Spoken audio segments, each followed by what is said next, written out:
Assalamualaikum warahmatullahi wabarakatuh. Perkenalkan nama saya Ibrahim Nur Wahid dan di sini ada rekan saya. Saya Muhammad Ridho Aidil. Kami dari kelompok L, kelas AK23A, Universitas Al-Azhar Indonesia. Di sini kami akan mempresentasikan bab investasi mata kuliah akuntansi dasar.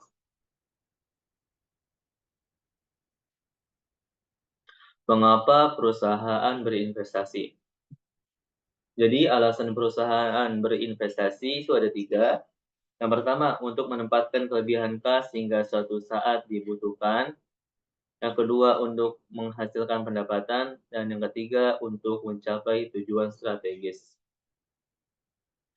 Akuntansi investasi utang. Investasi utang adalah investasi pada obligasi pemerintah dan obligasi perseroan. Dalam akuntansi investasi utang, perusahaan membuat jurnal untuk mencatat akuisisi, pendapatan, bunga, dan juga penjualan.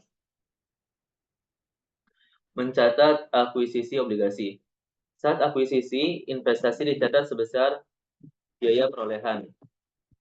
Biaya perolehan mencakup semua pengeluaran yang diperlukan untuk mendapatkan investasi.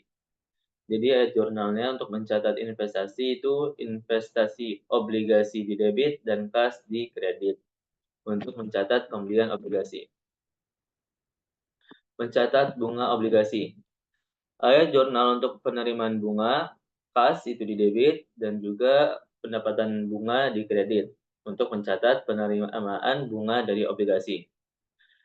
Jurnal penyesuaiannya, piutang bunga di debit dan pendapatan bunga di kredit untuk mengakrualkan bunga dari obligasi. Mencatat bunga obligasi. Perusahaan melaporkan piutang bunga sebesar aset lancar dalam laporan posisi keuangan. Laporan posisi keuangan perusahaan melaporkan pendapatan bunga berdasarkan pendapatan dan beban lain-lain dalam laporan laba rugi. Maka ayat jurnalnya kas di debit dan piutang bunga di kredit untuk mencatat penerimaan atas bunga yang masih harus dibayar. Mencatat penjualan obligasi. Ketika perusahaan menjual obligasi, maka akan mengkreditkan akun investasi sebesar biaya perolehan obligasi tersebut dan mencatat sebagai keuntungan atau kerugian dari semua selisih antara penerimaan neto dari penjualan, harga jual dikurangi biaya perantara, dan biaya obligasi. Maka perusahaan mencatat transaksi penjualannya, kas di debit, dan investasi obligasi di kredit, dan juga keuntungan penjualan investasi obligasi untuk mencatat penjualan obligasi. Akuntansi investasi saham. Investasi saham adalah investasi pada saham perusahaan lain. Ketika sebuah perusahaan memiliki saham atau utang dari beberapa perusahaan yang berbeda, sekelompok sekuritas tersebut akan dikenal sebagai portofolio investasi.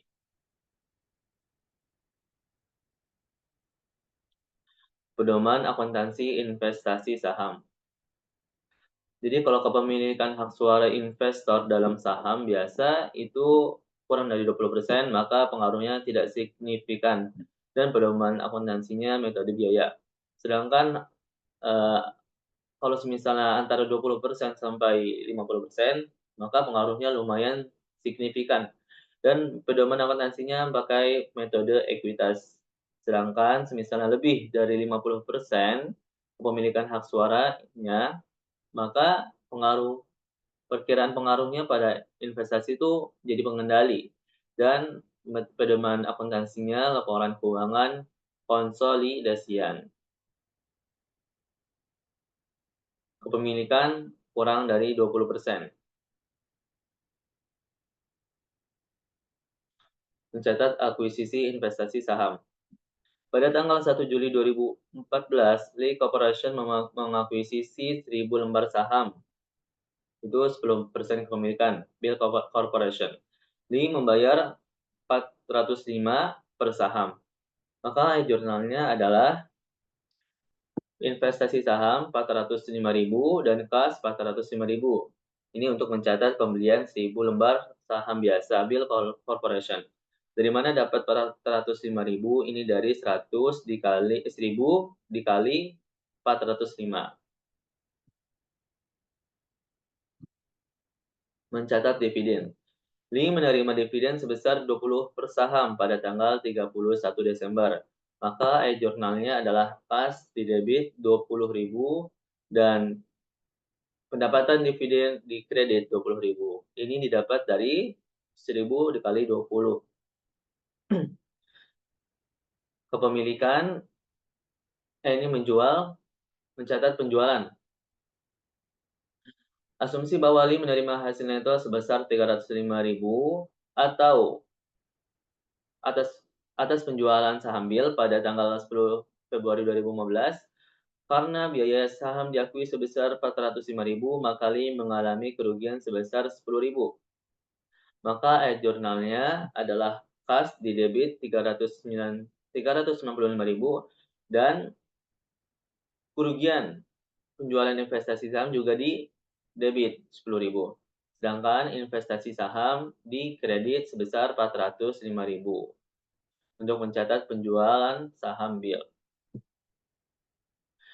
Kepemilikan antara 20% sampai 50%. Mencatat akuisisi investasi saham. Asumsi bahwa Miller Corporation mengakuisisi 30% saham biasa Beck Company seharga 120.000 pada tanggal 1 Januari 2014. Maka jurnalnya adalah di debit investasi saham 120.000 dan di kredit kas sebesar 120.000. Ini untuk mencatat pembelian saham biasa Beck. Mencatat pendapatan dividen. Beck melaporkan laba neto 100.000. Beck mengumumkan membayar dividen tunai sebesar 40.000. Maka Miller mencatat yang pertama bagian dari pendapatan, yaitu 30% dikali 100.000 sama dengan 30.000. Maka jurnalnya investasi saham 30.000 dan pendapatan dari investasi saham sebesar 30.000. Ini untuk mencatat 30% ekuitas dalam neto Beck dalam laba neto Beck pada tahun 2014. Mencatat pendapatan dividen. Jadi pengurangan akun investasi atas dividen diterima 40.000 dikali 30%, maka sama dengan 12.000. Maka jurnalnya adalah kas di debit 12.000 dan investasi saham di kredit sebesar 12.000. Ini untuk mencatat penerimaan dividen. Kepemilikan 50% selanjutnya akan dilanjutkan oleh Muhammad Ridho Aidil. Selanjutnya kepemilikan lebih dari 50%. Ini saham biasa entitas lain dikenal sebagai perusahaan induk. Entitas sahamnya dimiliki perusahaan induk tersebut disebut perusahaan anak atau perusahaan afiliasi.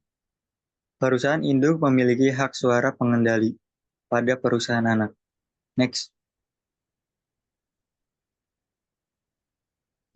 Apabila perusahaan memiliki lebih dari 50% saham biasa perusahaan lain, maka perusahaan tersebut biasanya menyiapkan laporan keuangan konsolidasian. Laporan ini menyajikan total aset dan liabilitas yang dikendalikan oleh perusahaan induk, lalu juga menyajikan total pendapatan dan beban perusahaan anak. Next.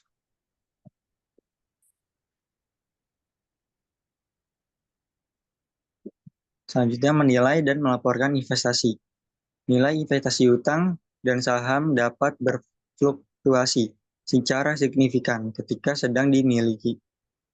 Penilaian dapat menggunakan biaya perolehan, nilai wajar, atau nilai terendah dari biaya historis, atau nilai realisasi neto. Dan banyak yang berpendapat bahwa nilai wajar memberikan pendekatan terbaik karena nilai ini merupakan nilai realisasi kas yang diharapkan dari sekuritas dan nilai wajar adalah nilai di mana sebuah sekuritas dapat dijual di pasar modal normal. Next. Nah, selanjutnya kategori pertama sekuritas yang diperdagangkan, dibeli dan dimiliki terutama untuk dijual dalam waktu dekat untuk menghasilkan pendapatan dari selisih harga angka pendek.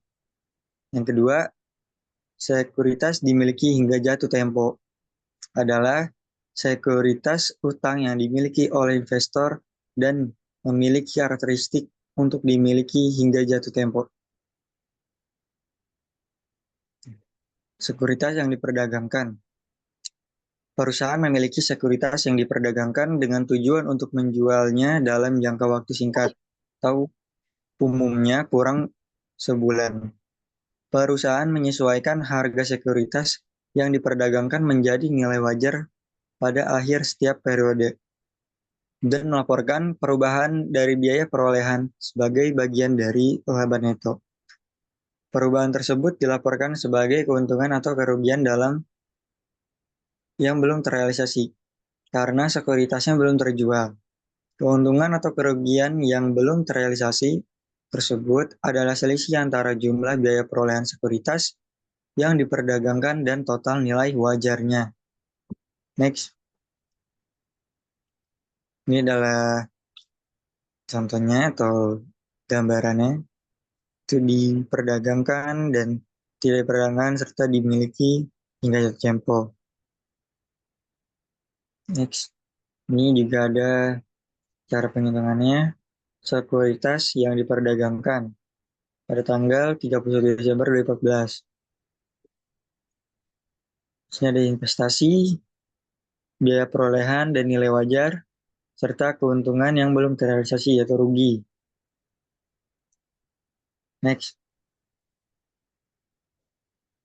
dan di sini juga ada akuntansi pada organisasi. Ini ada gambarannya, ada grafik juga menyajikan estimasi persentase perusahaan di Amerika Serikat pada bursa utama yang memiliki investasi dalam ekuitas entitas lain. Gitu. Lanjut, sekuritas yang tidak diperdagangkan adalah investasi saham yang dimiliki untuk tujuan selain diperdagangkan dan bertujuan untuk menjual sekuritas tersebut pada tahun atau siklus operasi berikutnya.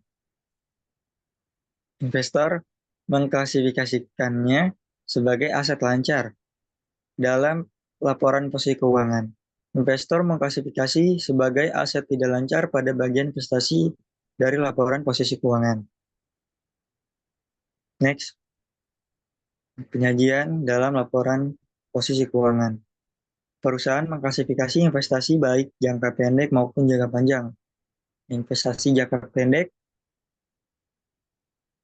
disebut sekuritas yang dipasarkan adalah sekuritas yang dimiliki oleh perusahaan. Pertama, disiapkan dipasarkan. Yang kedua, dimaksudkan untuk konversi menjadi uang tunai pada tahun siklus operasi mendatang. Next, kemudian siap dipasarkan. Sebuah investasi dikategorikan sebagai siap dipasarkan ketika investasi tersebut dapat dengan mudah dijual kapanpun pada saat kebutuhan uang tunai muncul. Selanjutnya dimaksudkan untuk dikonversi investasi yang dimaksudkan untuk investasi berarti bahwa manajemen bermaksud untuk menjual investasi tersebut dalam tahun atau siklus operasi berikutnya. Mana yang lebih lama? Nah, ini investasi jangka panjang. Perusahaan pada umumnya melaporkan investasi jangka panjang pada bagian terpisah dari laporan posisi keuangan tepat di atas aset lancar, seperti ditunjukkan pada ilustrasi yang ada di buku. Investasi jangka panjang pada saham biasa yang dicatat menggunakan metode ekuitas akan dilaporkan pada bagian ekuitas. Next. Nah, seperti ini adalah gambaran atau ilustrasi dari laporan posisi keuangan sebagian. Dalamnya ada ekuitas yang pada posisi debit, posisi kredit ada modal saham, saham biasa, dan saldo laba. Next, right?